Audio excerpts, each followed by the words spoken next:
is not the only city targeted for a simulated biological attack. Declassified documents show that 2 years later, a similar test on a much larger scale takes place in Minneapolis.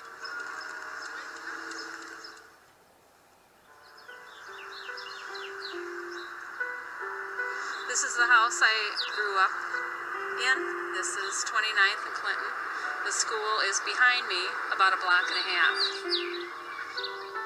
I played on the playground. All of my friends were in the neighborhood. It was a very middle-class working neighborhood. Most of our mothers stayed at home. We were the typical 50s housewives. Our fathers were working. We were in and out of each other's houses all the time, running in and out the way children will do. It was a very nice, safe, secure neighborhood. In the summer of 1952, the Army turns this safe and secure environment into a testing ground, simulating an attack with bacteriological weapons.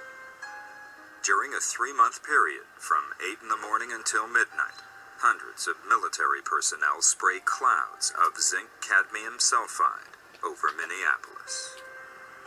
Zinc cadmium sulfide is a material that's totally synthetic. It was created specifically for the purpose of doing these types of experiments because it was completely different from anything else that was in the air. The airborne powder is sprayed from trucks in the streets and from canisters on rooftops in both commercial and residential areas. The Army then monitors how far it travels and where it lands. No one is exempt from exposure to the zinc cadmium sulfide particles, and the Clinton Elementary School, no longer in existence but similar to this school, is one of the targets the Army subjects to massive spraying day after day.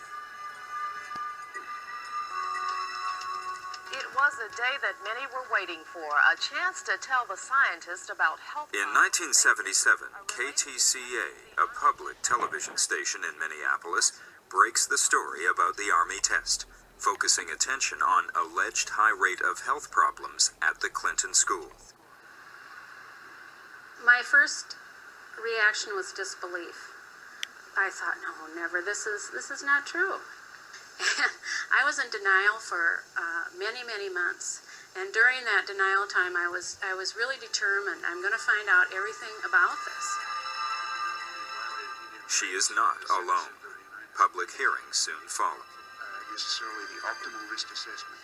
Many come to hear testimonies, to listen to the experts. Total disclosure and nothing but. Diane's own memories start coming back.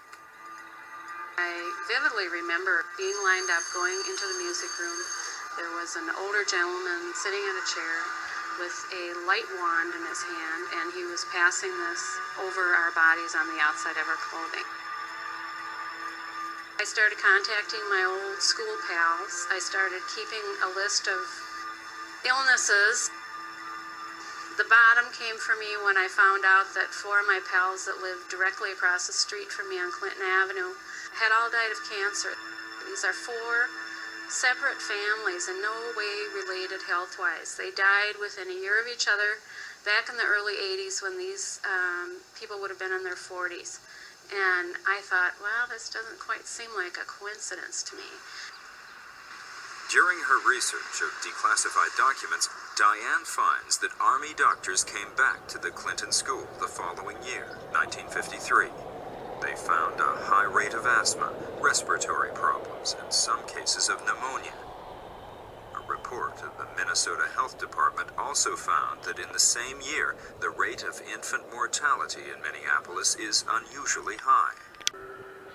The invisible attack would probably have gone undetected, but something goes terribly wrong. A few days after, 11 people are admitted to the Stanford Medical Center in San Francisco.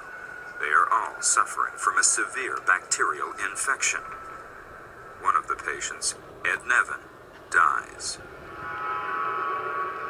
I was 9 years old in 1950 when he died. My mother was a nurse. She was actually helping to attend to him. And it was a terrible sickness. He was going from high fevers to chills. He had hallucinations. And so it was a very, very serious infection and fever that was causing all that in him. The equation mathematically, David Keith, again, the world's most recognized geoengineer, stating a goal of 20 million tons annually. That would equate to perhaps 600 to 800 tankers, military tankers, dispersing 60 to 70 tons per day, 24/7, 365 days a year. Now, we know we have a different equation than that because we have commercial aircraft involved as well. We're not implicating commercial pilots, not implicating commercial personnel. These systems are automated, but we know that their planes are being used because, again, we have photographs of the nozzles mounted on the pylons aimed into the engine exhaust, and we have flight tracker from the ground.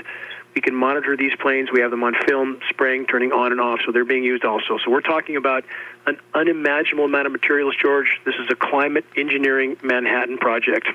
The tic-tac-toe patterns that we see in the sky, what are they?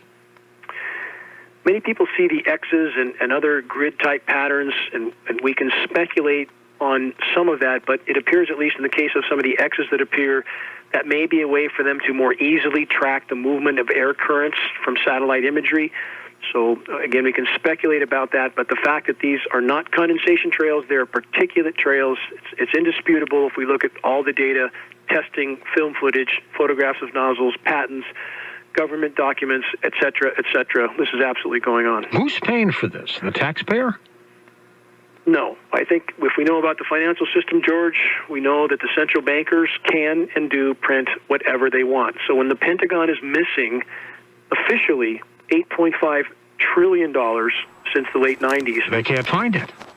How do you lose that much? Yeah, really. So the bottom line is, so long as we have the petrodollar, the dollar is the global reserve currency, which is why I think we can safely say that Saudi Arabia was not on the list of travel bans, because if they stopped using the petrodollar, that would be the end of the road for the empire. So we have a very complex scenario, but the central bankers, the petrodollar, the dollar being the global reserve currency, that's what's allowed the U.S. empire to expand to the level it has.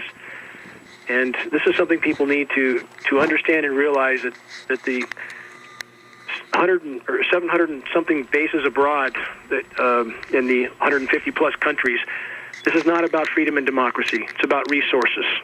Dane, there's a blizzard warning in Hawaii. What the heck is happening? Well, at the same time, though, we have staggeringly warm temperatures at both poles. Let's plug that into the equation. Yeah. They can chemically nucleate snow over the pyramids, over Hawaii, in Dubai, anywhere to make the headlines they want. But